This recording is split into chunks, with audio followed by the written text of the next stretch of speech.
वीर्यं करवावहै तेजस्विनावधीतमस्तु मा विद्विषावहै। ॐ शान्ति शान्ति शान्ति। सच्चिदानन्दरूपाय विश्वपथाधीतये तापत्रयविनाशाय श्रीकृष्णाय नमः। नारायणं नमस्कृत्य नरं चैव नरोत्तमं देवीं सरस्वतीं व्यासं ततो जयमुदीरये। अखण्डमण्डलाकारं व्याप्तं येन चराचरं तत्पदं दर्शितं येन तस्मै श्रीगुरुवे नमः। अज्ञानतिमिरान्धस्य ज्ञानाञ्जनशलाकया चक्षुरुन्मीलितं येन तस्मै श्रीगुरुवे नमः। गुरुर्ब्रह्मा गुरुर्विष्णु गुरुर्देवो महेश्वरः गुरुः साक्षात् परं ब्रह्म तस्मै श्रीगुरुवे नमः। त्वमेव माता च पिता त्वमेव बन्धुः च सखा त्वमेव वेद्यः त्वमेव सर्वं मम देव देव। गजाननं भूतगणाधिसेवितं कपितजम्बूफलचारुभक्षणं उमासुतं शोकविनाशकारकं नमामि विघ्नेश्वरपादपङ्कजम्। अनंत श्री विभूषित श्री एकनाथ पंचायती महागणवाड़ी पालावती वरिष्ठ श्रोती वरिष्ठ महामंडलेश्वर एवं उत्तर प्रदेश संघ समाज के अध्यक्ष श्री सतगुरुदेव भगवान के चरणों में यहाँ पे विठाकेश्वर 1008 पंचायती महागणवाड़ी पालावती वरिष्ठ आचार्य महामंडलेश्वर स्वर्गीय वरिष्ठ महामंडलेश्वर एवं राजस्थान की राजगुरु स्वामी विश्वपालन भारती जी के चरणों में यहाँ प्रतिष्ठापति संतजन भक्तजन सभी के उनका कारण विराजमान उस आत्मस्वरूप परमात्मा को ध्यान करते हैं। आइए जाए गीता जी का ध्यान फिर उसके बाद ओम पाठान प्रतिबोधितां भगवता नारायणेन स्वयं व्यासेन कथितां पुराणमुनिना मध्ये महाभारतम् अद्वैतामृतवर्षिणीं भगवतीं अष्टादशाध्यायिनीं अम्ब गानं संददामि भगवद्गीते भवद्गीते। नमस्ते व्यासविशालबुद्धे वल्लभविन्दाय तवात्मनेत्र येन दया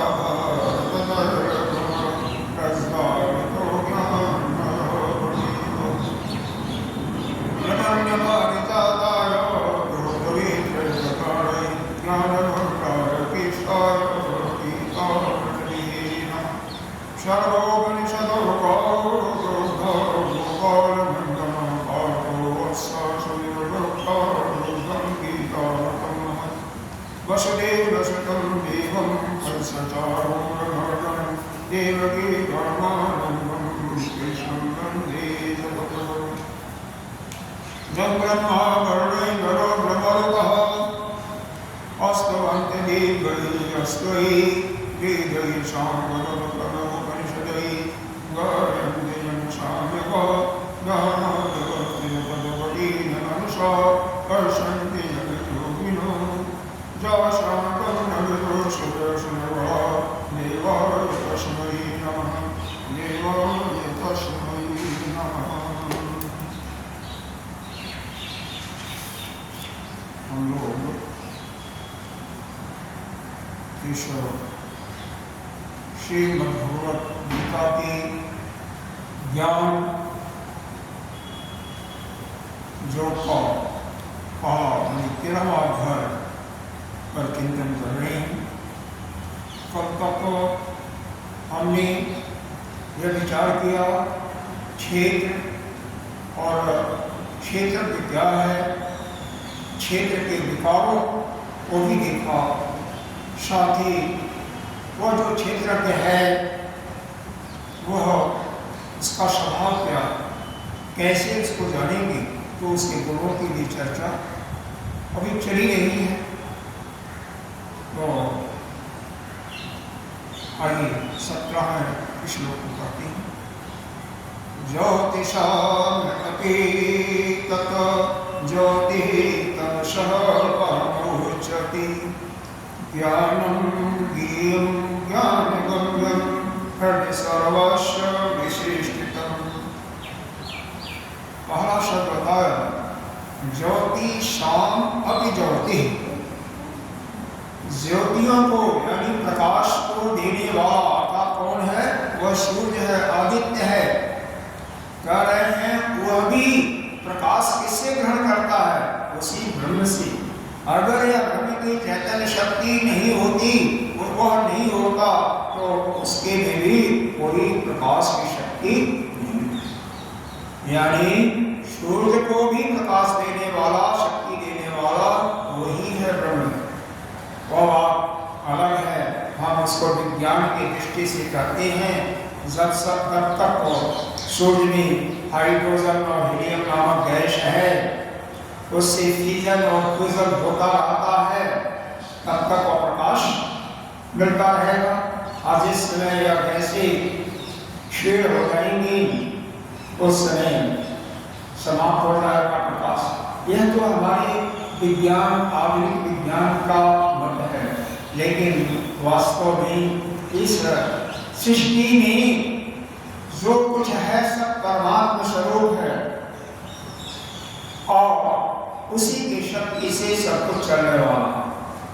जब तक उसकी मर्जी नहीं होगी, कोई भी शक्ति किसी के लिए वह समाप्त होने का कोई तात्पर्य ही नहीं।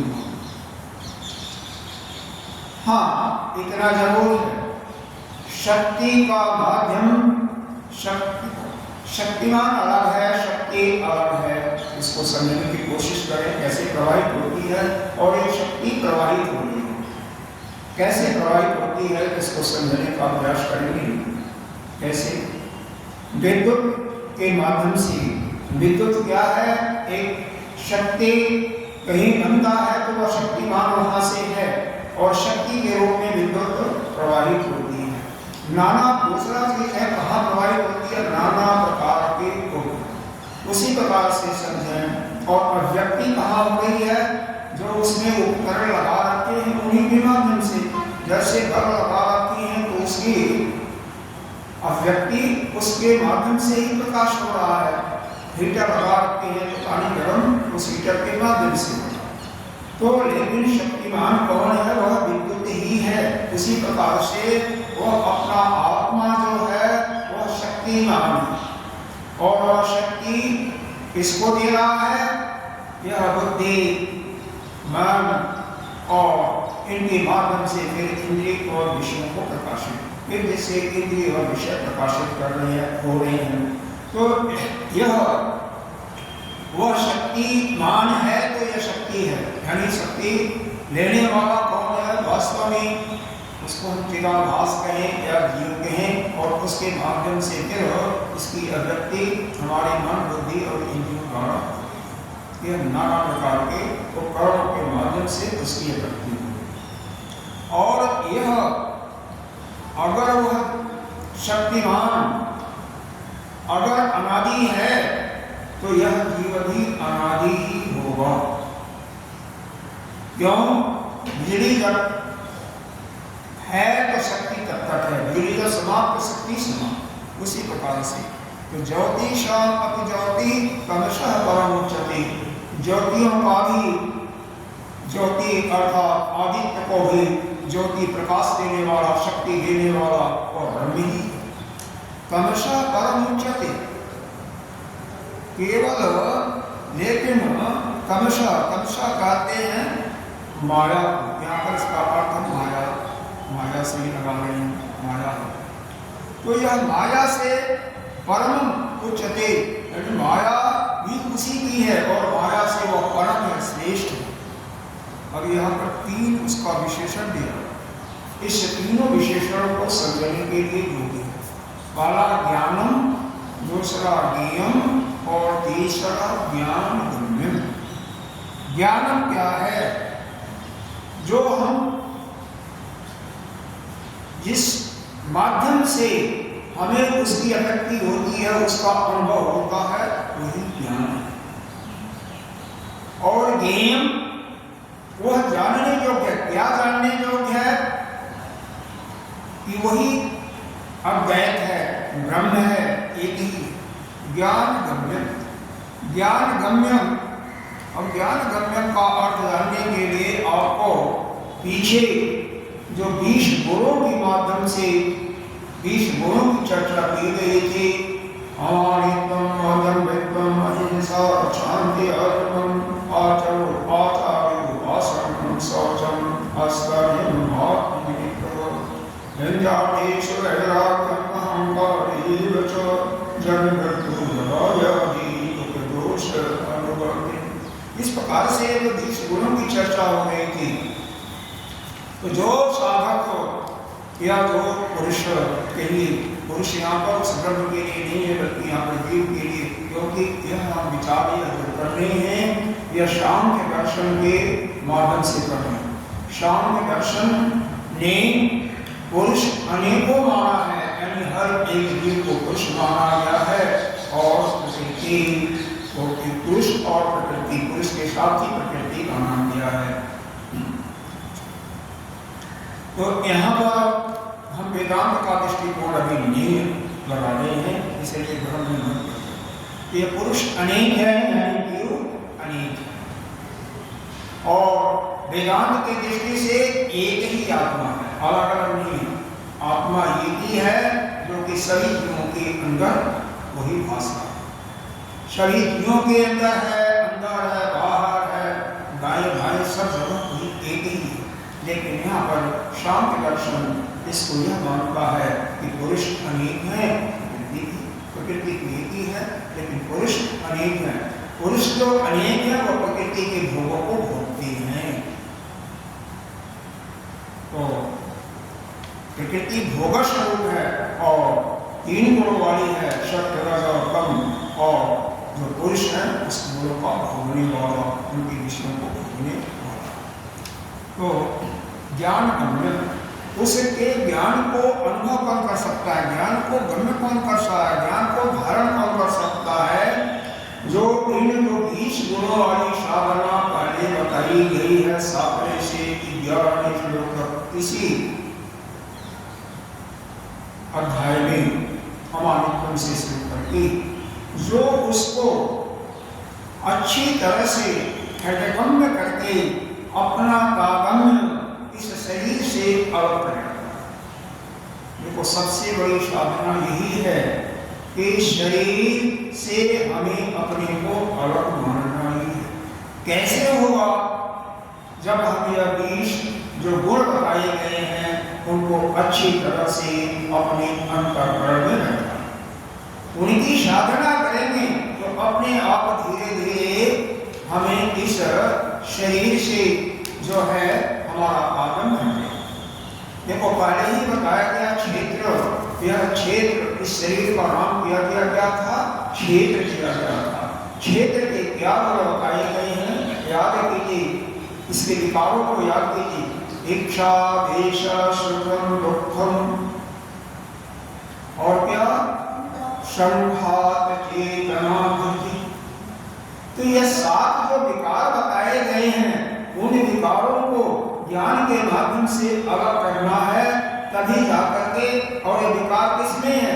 इस शरीर में है, प्रकृति में है, इससे अपने को अलग करना पड़ेगा, नहीं तो उसी को भोगना पड़ेगा। इच्छा, इच्छा की समाप्ति, जब तक यह शरीर को कोई अपना मानेगा तब तक उसके अंदर कामना का भाव उत्पन्न नहीं होगा। देखो यह शरीर ऐसा है कि आप का करना यह कभी नहीं मानता। जब आप कहोगे कहीं चलना है तो क्या हो जाएगा? नहीं मेरे तो सिर में दर्द हो रहा है, दर्द हो जाएगा, कहीं कुछ हो जाएगा, भोजन करना है तो कहीं दांत में बहुत ज्यादा पीड़ा हो रही है। तो यह तो आपके अनुसार नहीं चल रहा है ना, तो आपका इससे काबल में कौन करते हैं?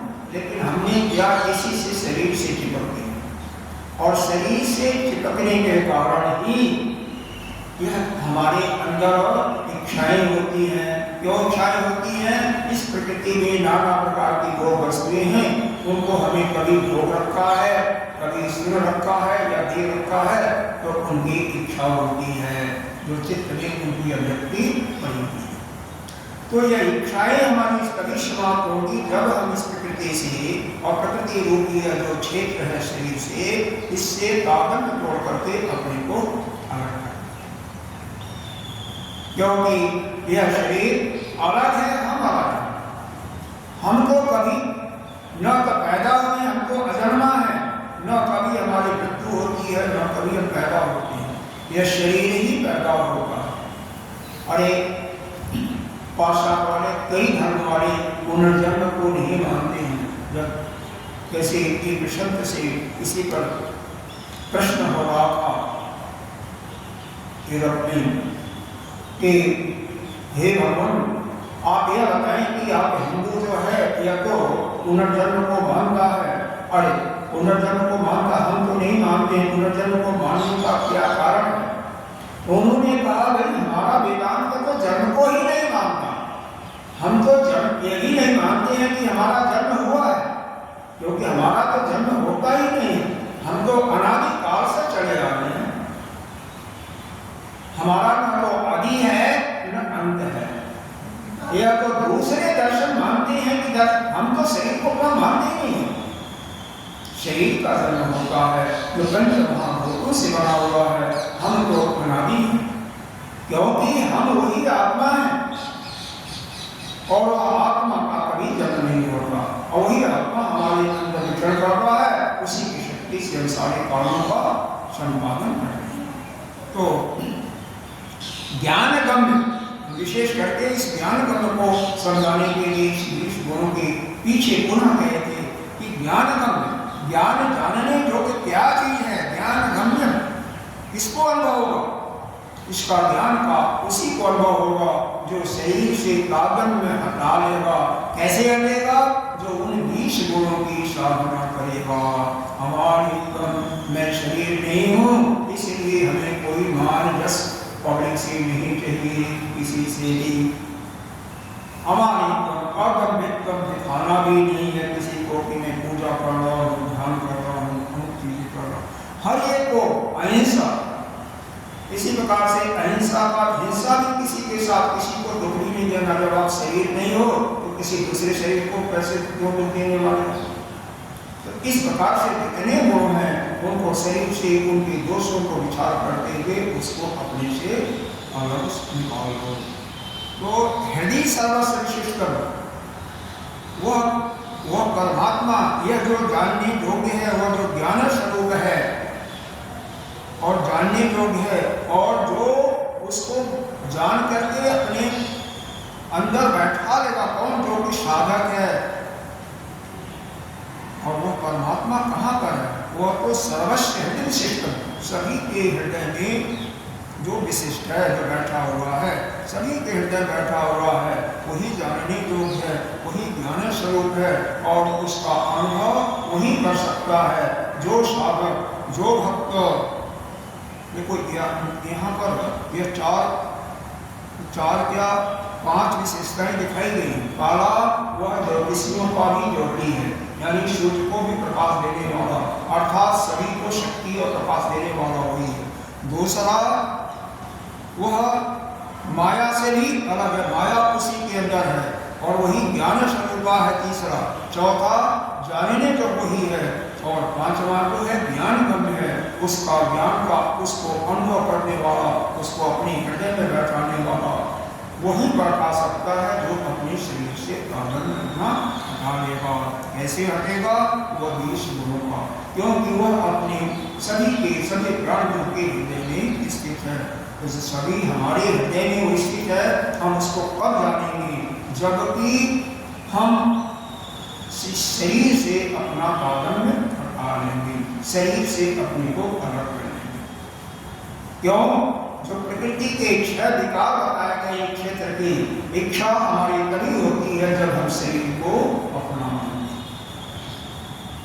और वहीं से हमारे मन के अनुसार कोई कार्य होता है तो हमें फल मिलता है, तो हम उसको सुख की अनुभूति लेते हैं, और मन के विपरीत होता है तो हम क्या करते हैं, उसके हमें दुख की अनुभूति होती है, और जो जिसके कारण से हमें दुख की अनुभूति होती है उससे हम द्वेष भी करते हैं। इच्छा द्वेषम सुखम दुखम शंभा।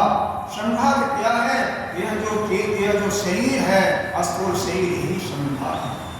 चेतना और जो शक्ति का प्रवाहित प्रवाह है, धृति, यह जो पांचों महाभूतों को धारण करने वाला यह क्या शरीर क्या है? पंच महाभूतों का एक तत्व का है, तो क्या धारण करने वाला है, जो उसको धारण करता है वही धृति। देखो धी अलग है, धृति अलग है। धी का मतलब बुद्धि होता है, और कई बार अगर आंख में थोड़ी सी कमी आ जाए लाइट की तो धृति को धी भी बढ़ा जा सकता है।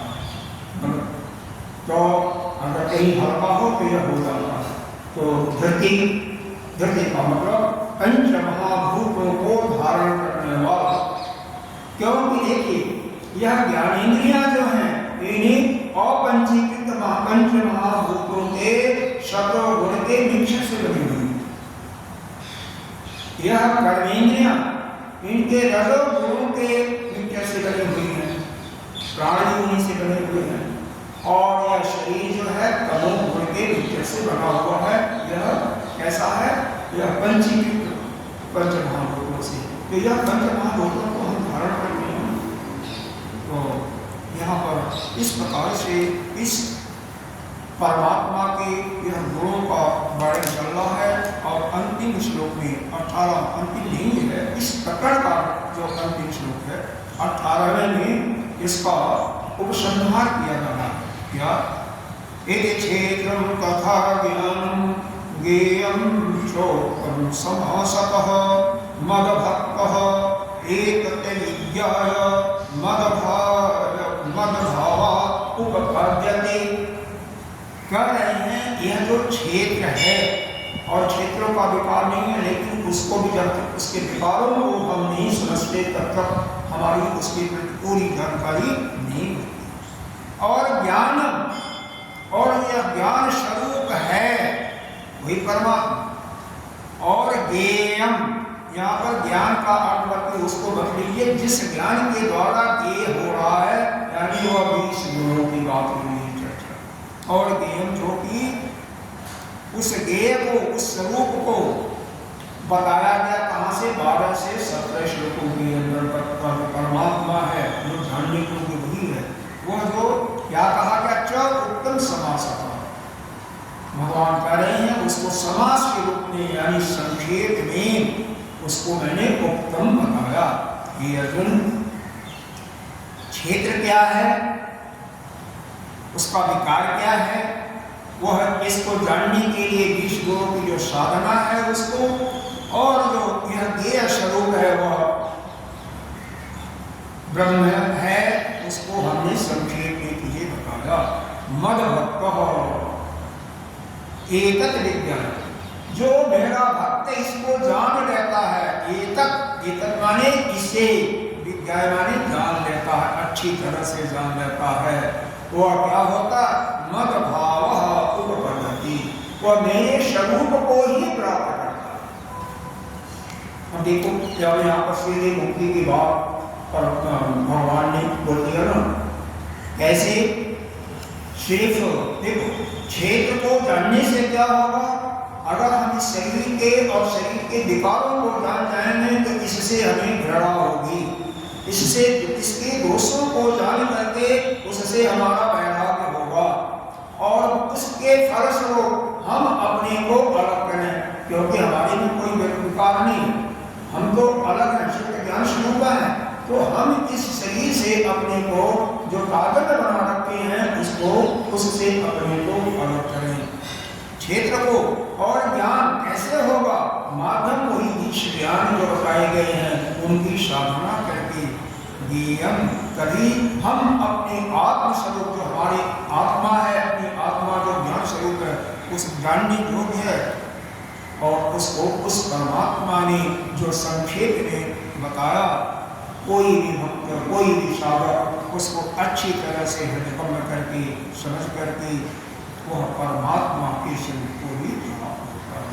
यानी पुनः उसका नाना प्रकार की जन्मों में जन्म लेने की कोई आवश्यकता नहीं होती। यहाँ पर भाष्य में एक आध लाइन बताया है, इसको समझें। मद भक्तों का अर्थ बताया, मई ईश्वरे सर्वज्ञे परम गुरो वासुदेवो समर्पित सर्वात्म भाव जत पश्यति श्रोति स्पर्शति व सर्वं एव भगवान वासुदेव इति ग्रह इष्ट बुद्धि मद।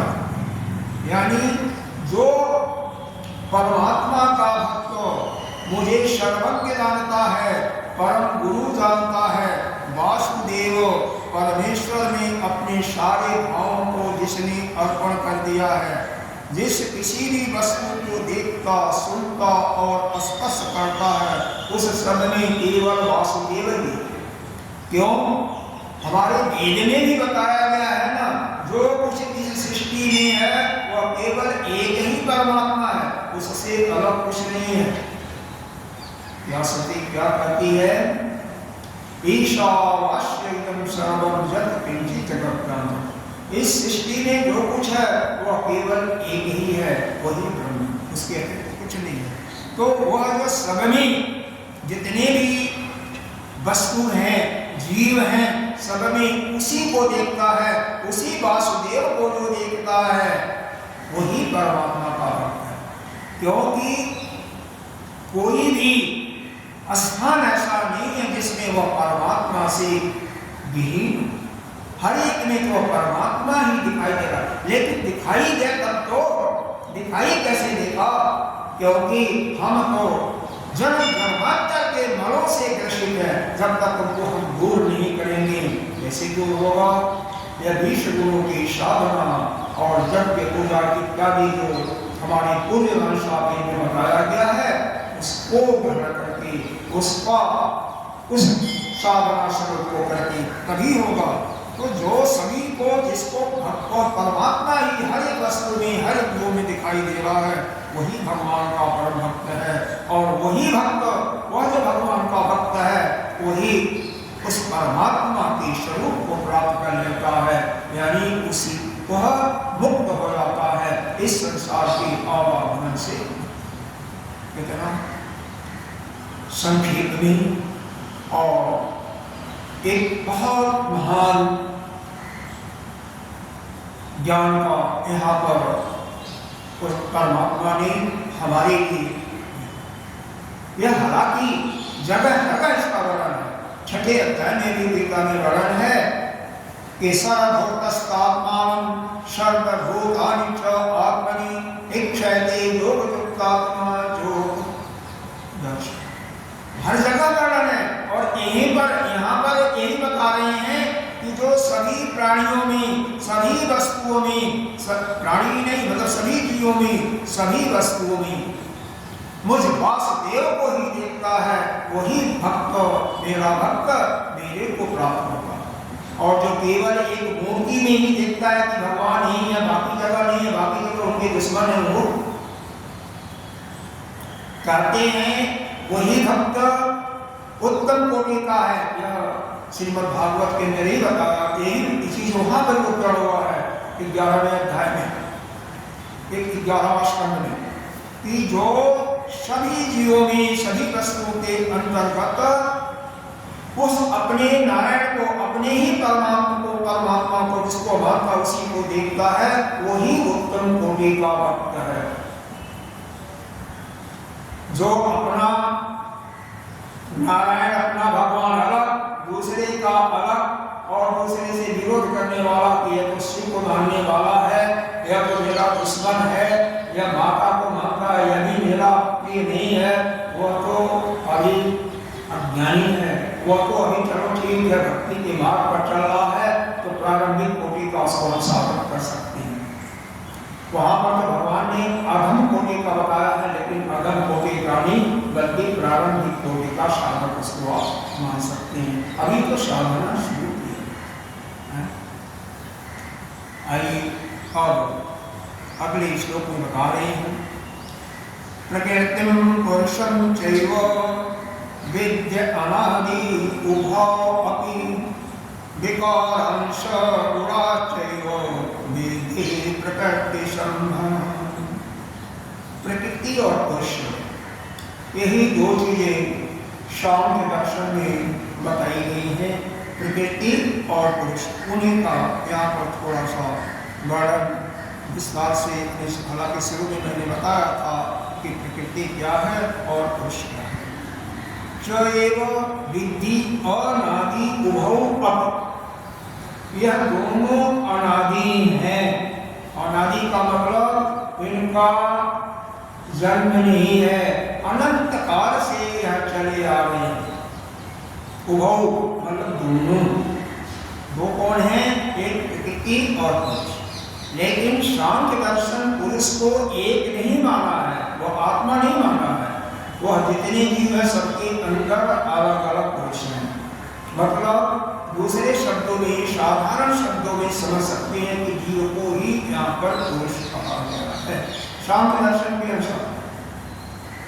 हमारा मत नहीं, सांख्य दर्शन के अनुसार सभी जीव पुरुष के रूप में, यानी हर एक पुरुष हर एक जीव में अलग अलग है।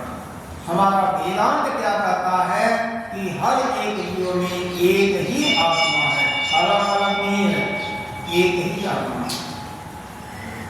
जीव नाम की तो कोई सत्ता नहीं, वह तो उस आत्मा का ही एक प्रतिबिंब है, चिदाभास के रूप में भाषित हो रहा है। जीवत्व तो कैसे आया? शरीर से, यानी प्रकृति से अपना नाता जोड़ लिया।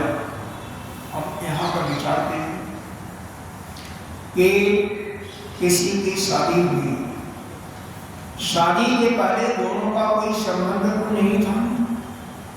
भाई पत्नी ने पति को माना या पति ने पत्नी स्वीकार कर लिया, या कब हुआ? शादी होने के बाद ही तो हुआ, उसके पहले तो दोनों का रिश्ता ही नहीं था, या था? फिर जब वह रिश्ता स्वीकार कर लिया तो एक के गुण और धर्मों को भी तो स्वीकार किया। उसके गुण और धर्म क्या है? एक का गुण क्या और दूसरे का धर्म क्या? जो पति के जितने भी संबंधी थे या हैं, पत्नी ने उसको भी अपना मान लिया। भाई सास ससुर जो उसके माता पिता हैं उसको अपना माना कि नहीं माना? उसके घर को अपना मान लेती है कि नहीं मान लेती है? और उसी प्रकार से पति भी पत्नी के जो सगे संबंधी हैं उनको अपना मान लेता है। और यहीं से विकारों का सृजन हो गया कि नहीं हुआ? एक दूसरे को मान करके जो उनके गुण धर्म हैं उनको स्वीकारा या नहीं स्वीकार लेता? बोलो, स्वीकार लेता है ना। तो उसको स्वीकार करने से, पत्नी के गुण और धर्मों को स्वीकार करने से और पत्नी पति के संबंधों को स्वीकार करने से क्या हो जाता है? दोनों एक दूसरे के मान करके उनके दुखों से दुखी होते रहते हैं। एक संत कहते हैं पहले जीव आया तो दो आना दुख को मान लीजिए ले करके आया, भोगने, उसको भोगना ही है पूरे जीवन में दो आने का। जब उसकी शादी हुई तो दो आने का तो पत्नी का भी ले लिया तो चार आना, दो हो गए तो उसका तो कितना हो गया? चार आना। और एक पुत्र हुआ तो दो आना और बढ़ गया, छह आना हो गया। ऐसे बढ़ते बढ़ते वह क्यों? पत्नी के कोई भी समस्या होती है तो पति को भुगतना पड़ता है कि नहीं पड़ता? पहले तो अकेला चल था, बस्ती में मारता था और उसका स्वभाव ही ब्रह्मचर्य था, लेकिन वह शादी करके फंसता कि नहीं फंसता? उसी प्रकार से एक और बच्चा हुआ तो दोबारा दुख, उसके भार को ग्रहण करता है ना, उसके दुख में अगर उसके सुख दुख को अपना न माने, केवल इतना ही है कि ठीक है वह इस सृष्टि में आया है, अपने कर्मों को लेकर के आया, अपने कर्मों का भोग करेगा, जो उससे हो सकता हुआ करे, लेकिन उसके सुख और दुख से दुखी ना हो, तब तो वो कोई नहीं दुख लेगा, उसका भोगेगा नहीं। लेकिन वह तो उसके दुख को अपना भोगते हुए, अपना मानते हुए और सुखी और दुखी होगा। तो इसी प्रकार से यहाँ पर जो प्रकृति है, प्रकृति क्या है? यह प्रकृति यहाँ पर त्रिगुणात्मक है, 3 गुणों वाली प्रकृति है। प्रकृति सम्मान नीचे वाले में दिया हुआ विकारांश गुणांश विद्धि प्रकृति सम्मान। प्रकृति 3 गुणों वाली है। कौन कौन इसके गुणों को समझो? एक तो तमोगुण, रजोगुण और सतोगुण। यह आपने देखा नहीं है, हमने भी नहीं देखा, कोई नहीं देख सकता, लेकिन अनुमान प्रमाण के द्वारा यह परिलक्षित होता है। कैसे?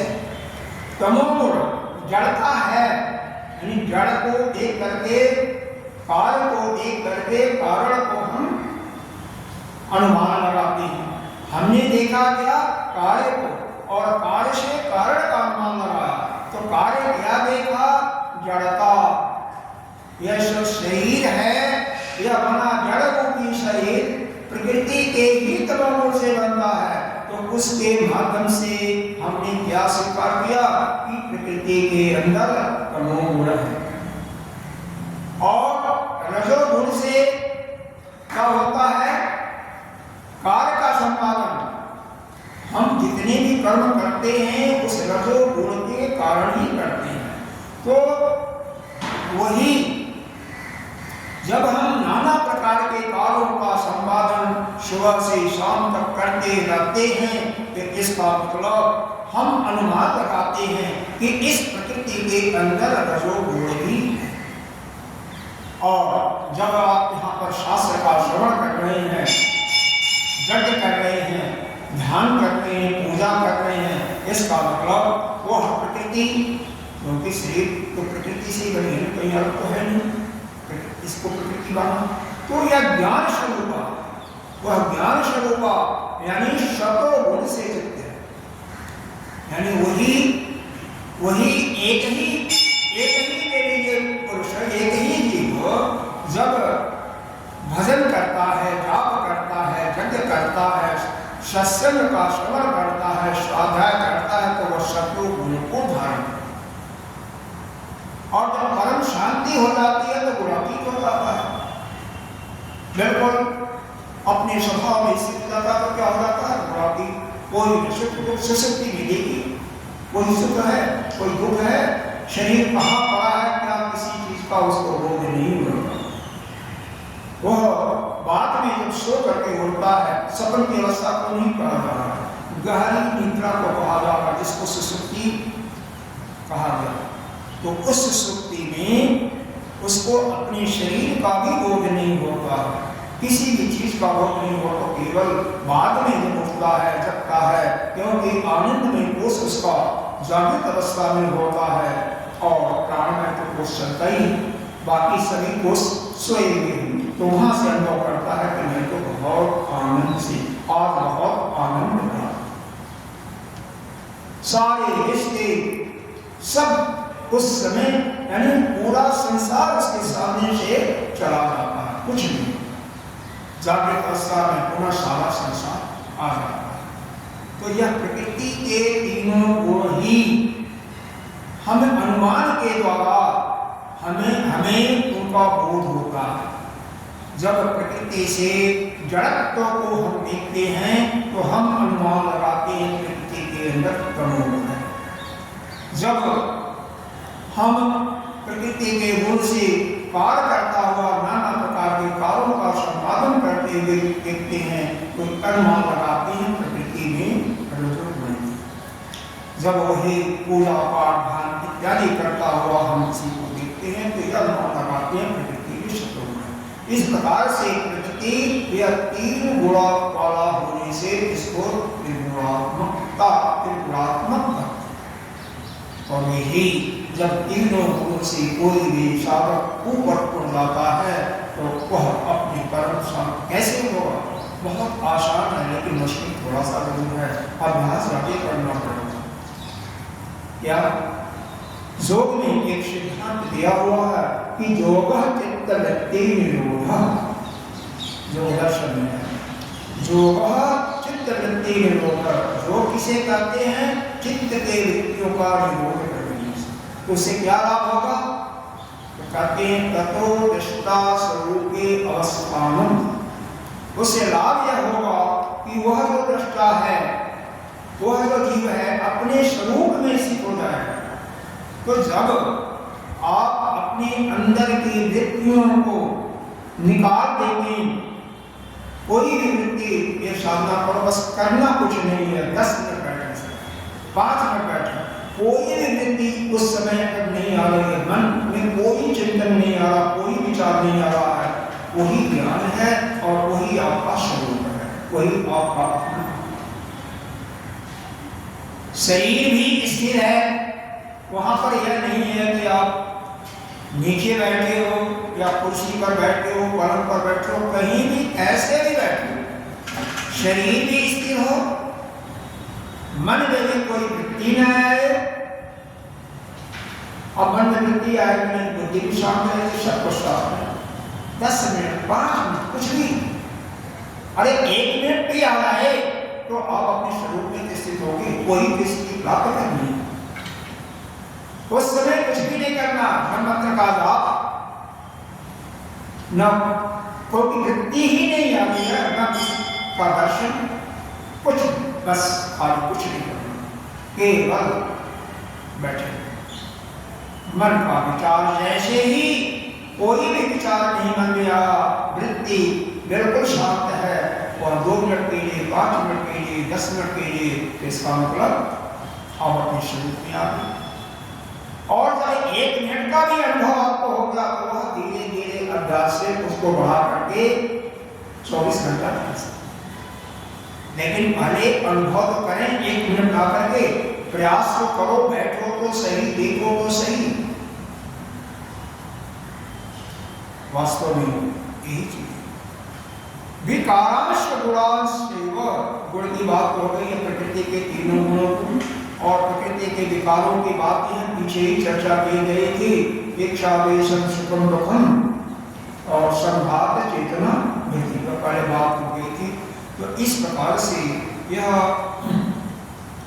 इस प्रकृति को इन विकारों वाला, बहुत से विकार हुआ है, 7 प्रकार के 6 प्रकार के विकार जो बताए गए हैं, 3 गुणों की जो चर्चा की गई है, तो इस प्रकृति को इस प्रकार से विधि करो, यानी समझो। और यह प्रकृति और पुरुष दोनों क्या है? अनादि हैं, उभयोगी, दोनों अनादि हैं, यानी दोनों अनंत काल से, अनादि समय से चले आ रहे हैं, आज से नहीं आ रहे हैं। अगर पुरुष अनादि काल से आ रहा है तो उसके साथ में जीव क्या है? उसी के शक्ति से उनका शक्ति को ग्रहण करके आ रहा है ना, तो जीव भी उसके साथ ही है, जीव आज नहीं पैदा हुआ है। यही समझ में हमारी नहीं है। हमारी समझ में क्या आती है कि हम अलग हैं और यह शरीर, अरे हम शरीर ही है, मतलब हम अलग हैं और यह शरीर। वास्तव में हम शरीर से अलग होते हैं, अलग हैं, लेकिन हम मानते तो नहीं ना, हमें मानना चाहिए। हम शरीर से अलग नहीं है, ये स्वीकार हमारे अंदर नहीं होता। अलग तो है, लेकिन स्वीकारोक्ति हमारा अंतःकरण नहीं मानता है। शरीर को कोई भी समस्या होती है तो हम दुखी होते हैं। देखो, कष्ट होगा शरीर में, क्योंकि अवयव वाला है, शरीर में कई अवयव हैं, हाथ है, पैर है, सिर है, मुंह है, हृदय है, फेफड़े हैं, दांत है, नाक है, आंख है, तो ये अवयव हैं, उसमें विकार तो होगा। विकार होगा, विकार के कारण उसमें कष्ट होगा, लेकिन उसकी भुक्ति अनुभूति आपको नहीं होना चाहिए और वह स्वभावता हो जाती है। इसीलिए हम उस शरीर को अपना माने। शरीर में जब अच्छा लगता है तो हम क्या करते हैं, अपने को सुखी मान लेते हैं। वही समस्या का जड़ वही है।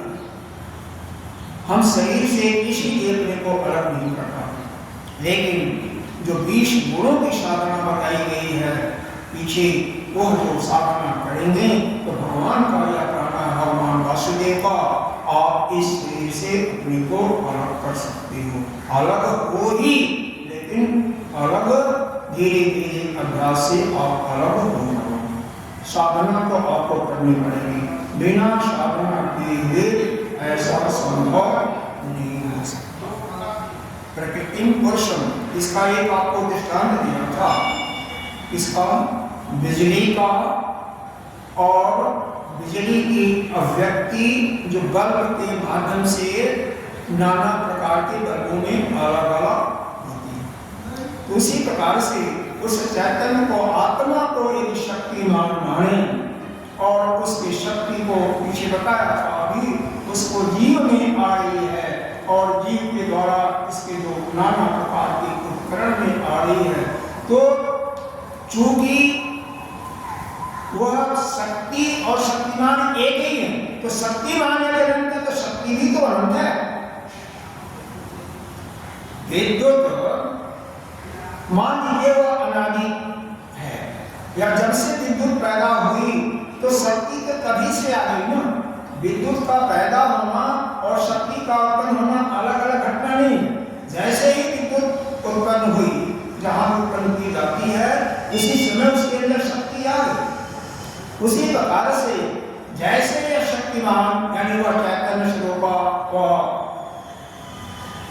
ब्रह्म है, आत्मा अपनी, वैसे ही उसके अंदर शक्ति और चैतन्यता आ गई और वही चैतन्यता यह जीव में परिलक्षित होती है। तो यह दोनों अनादि काल से, आज से नहीं, ऐसा नहीं है कि जीव बाद में उत्पन्न हुआ, और क्योंकि जीव वास्तव में है ही नहीं, वो आत्मा ही है। वह तो शरीर से कर्म जो होते हैं, भोग जो होते हैं, जो जानता है उसी को अपना मान करके वह जीवन का स्वीकार करता है। यह अगर समझ में आ जाता है तो समझ जाइए कि सारे वेदों का सार आपको समझ में आना। सारे वेदों, सारा वेदांत का सिद्धांत यही है कि जीव और जीव नाम की सत्ता केवल उस आत्मा के माध्यम से ही परिलक्षित हो रहा। आत्मा है तभी यह जीव अलग नहीं। समझाने के लिए हम दो कहते हैं कि एक ही वृक्ष पर दो पक्षी हैं, ये मुंडक उपनिषद में भी आता है। एक वृक्ष पर दो पक्षी बैठे हुए हैं, एक पक्षी जो है जो आत्मा के रूप में है वह केवल देखता रहता है, दृष्टा बना रहता है, और जो है जीव रूपी पक्षी है उसको क्या करता है, चखता भी है और सुखी और दुखी भी होता है। मीठा निकल गया पर सुखी, और खट्टा निकल गया, कड़वा निकल गया तो दुखी होता है। तो सुखी दुखी होना यह जीव होता है, क्योंकि वह शरीर द्वारा जो कर्म हो रहे हैं उनको अपना मान लेता है, जो भोग हो रहे हैं उसको अपना मान लेता है। अगर अपना न माने तो सुखी दुखी नहीं होगा ना। अपना नहीं मानने वाली चीज है, लेकिन हम मान करके हम सब स्वयं होते हैं, उसमें किसी का कुछ नहीं है। एक गीता जी के 18वें अध्याय में बहुत ही प्रसिद्ध श्लोक है, उसको अपने हृदय कमल कर लो, अपने अंदर बैठा लो। ब्रह्मभूतम प्रसन्न आत्मा, हमेशा प्रसन्न रहो। ब्रह्मभूतम प्रसन्न आत्मा न सोचते न कांचते, बस कुछ नहीं, प्रसन्न रहो। न किसी चीज का विचार करो, शोक करो और किसी चीज की इच्छा करो, किसी से कुछ आशा भी मत करो, अपेक्षा मत करो। क्षमा सर्वेषु भूतेषु। पहले वही बताता कि सभी प्राणियों को एक दृष्टि से देखो, क्योंकि आप ही की आत्मा सब में है। क्षमा सर्वेषु भूतेषु मद भक्ता लगति प्राण। जो ऐसा देखता है वह भगवान का भक्त उस परम भक्ति को वही प्राप्त करता है। यह हमें सुख दुख क्यों होता है? जब हम शरीर के द्वारा जितने भी हैं उनको अपना मान लेते हैं, संबंधों को और शरीर को कभी हम सुखी और दुखी। इसके विकार भी वही है, इच्छा वेश सुख दुखम संगाश्चेतना अर्थिति गुणाश्च। गुणाश का मतलब 3 गुण, सतोगुण, रजोगुण और तमोगुण। तो यह प्रकृति के यह तीनों गुणों को आप जानिए और यह भी समझिए कि यह प्रकृति और पुरुष यह दोनों अनादि हैं, अनादि काल से चले आ रहे हैं। जीव का दूसरा प्रकृति के साथ आपका माना हुआ संबंध है, वास्तव में जीव का प्रकृति के साथ कोई संबंध नहीं। अगला इसी को व्यक्त कर रहे हैं। कार्य करण कर्तृत्वे हेतु प्रकृति उच्यते पुरुषः सुख दुःखानां भोक्तृत्वे हेतु उच्यते। कार्य कहते हैं यह शरीर जो है कार्य रूपी है, इसलिए किसका कार्य है? इस पंचमहाभूतों का कार्य है, इसलिए यह प्रकृति का कार्य है, इसलिए इसको कार्य कहते हैं। पंचभूत। करण कहते हैं इंद्रियों को, या ज्ञानेंद्रिया, कर्मेंद्रिया हो, ज्ञानेंद्रिया हो और अंतःकरण या करण के रूप से माने जाते हैं। तो स्थित यह 10 इंद्रियां मन बुद्धि चित्त और अहंकार, यह इसके कितने करण हो गए? 10 और 4 14, यह 14 करण हो गए। 10 इंद्रियां मन बुद्धि चित्त अहंकार, यह 14 करण इसके होते हैं। इसके होते हैं इस शरीर के 14 करण हैं और शरीर अलग है। तो इसी कर्तापन का कहाँ से आता है? हम करने वाले हैं, कर्तापन कहाँ से आता है? इसे बुद्धि ही निश्चय करती है ना कि मैं करता, मैंने किया। कार्य करने वाला तो शरीर से ही कार्य होता है ना। आप सोचिए, कोई भी कार्य करते हो तो कार्य तो शरीर से होता है, लेकिन यह बुद्धि बताती है कि नहीं मैंने किया, यानी जीव ने किया, हम उसको अपना मान लेते हैं। और अंतःकरण ने भोग किया, उसका स्वाद चखा, उसको मान लेते हैं कि मैंने खाया, बहुत अच्छा था या बहुत खट्टा था, अच्छा नहीं था, चटपटा था, कुछ भी मान कसैला था। तो यह जो स्वाद को मान लेना, जो यह मान लेते हो, भोक्ता मान लिया, कर्ता मान लिया या ज्ञाता भी मान लिया, दुख का कारण वास्तव में यही है। तो यह दुख का कारण बनने वाले क्या है? यह आपके 14 जो करण हैं, यह करण ही दुख देने वाले हैं जब इनसे आपने माना। यह शरीर को उत्पन्न करने वाले 5 भूतों की पहले चर्चा की जा चुकी है और इनके 5 विषयों की भी चर्चा किया जा चुकी है कि शब्द, स्पर्श, रस, रूप और गंध। आकाश में केवल एक ही गुण होता है, शब्द। वायु में 2 गुण होते हैं, शब्द भी और स्पर्श भी। अग्नि में 3 गुण होते हैं, अग्नि का अपना गुण भी जुड़ जाता है, अग्नि रूप भी जुड़ जाता है, शब्द स्पर्श। जल में उसका अपना रूप, अपना गुण जुड़ गया, क्या? स्वाद। तो क्या होगा? शब्द स्पर्श रूप और स्वाद, यह रस। और फिर पृथ्वी में पृथ्वी का गुण अपना गंध ही जुड़ जाता है, 5 गुण पृथ्वी में है और बाकी क्रमशः 1 गुणों पर होता है।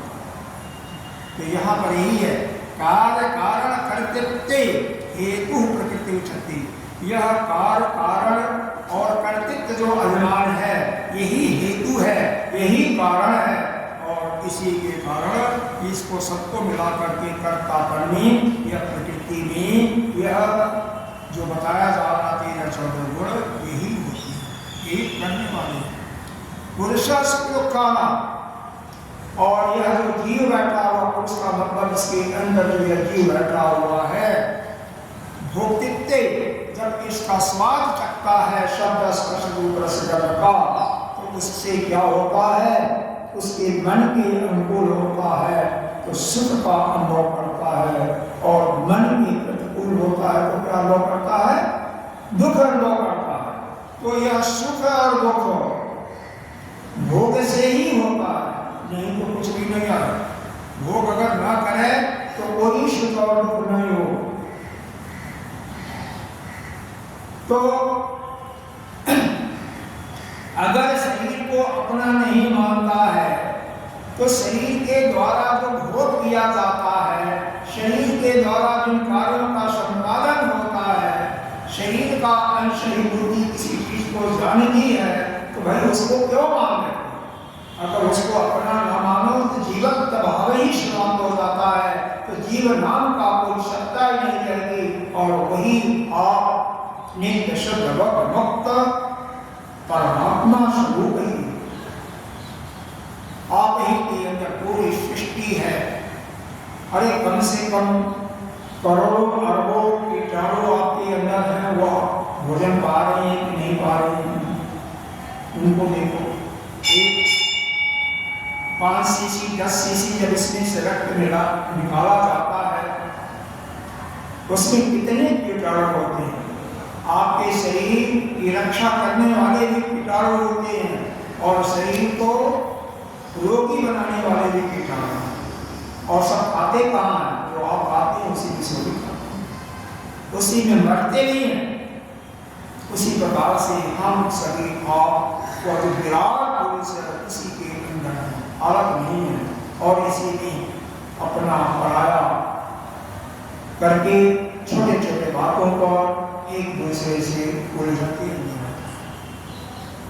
इसका सार ही हुआ कि कार्य कारण कर्तृत्व हेतु प्रकृति उचित। यह जो कार्य कारण, कार्य का मतलब शरीर भूलेगा नहीं, और करण का मतलब यह अंतःकरण और दशो इंद्रियां, और कर्तृत्व का जो अनुमान होता है यही मूल कारण है, इसीलिए इसको हम प्रकृति कहते हैं। और यह पुरुष यह जब इसका भोग करता है प्रकृति के विषयों का, तो उसी कारण से वह सुख और दुख प्राप्त करता है। तो सुख और दुख का कारण क्या है, मूल हेतु क्या है? यह भोक्तृत्व बना का, कि भोगने वाला मैं हूं, यह अभिमान उसको सुखी और दुखी करता है, और करने वाला समझ करके वो प्रकृति कहा जाता है। इस प्रकार से यह जिस समय हम इस प्रकृति यानी शरीर इंद्रियों के माध्यम से किए हुए कर्म, भोगे हुए पदार्थों को, जाने हुए वस्तुओं को अपने से अलग मानते हैं, उसी समय हम सुख और दुख सबसे अलग हो जाते हैं, और हम स्वयं उस परमात्मा में रमण करते रहते हैं, उस परम परमात्मा की भक्ति को प्राप्त करते हैं। इन्हीं शब्दों के साथ आज का सत्संग विराम लेगा, और फिर कल हम आगे प्रारंभ करेंगे। ओम पूर्णमदः पूर्णमिदं पूर्णात् पूर्णमुदच्यते पूर्णस्य पूर्णमादाय पूर्णमेवावशिष्यते। ओम शांति शांति शांति। शंकरं शंकराचार्यं केशवं बादरायणं श्रोत्रभाष्यकृतो वन्दे भगवन्तो पुनः। ईश्वरो गुरुरात्मेति मूर्तिभेदविभागिने व्योमवद्व्याप्तदेहाय दक्षिणामूर्तये।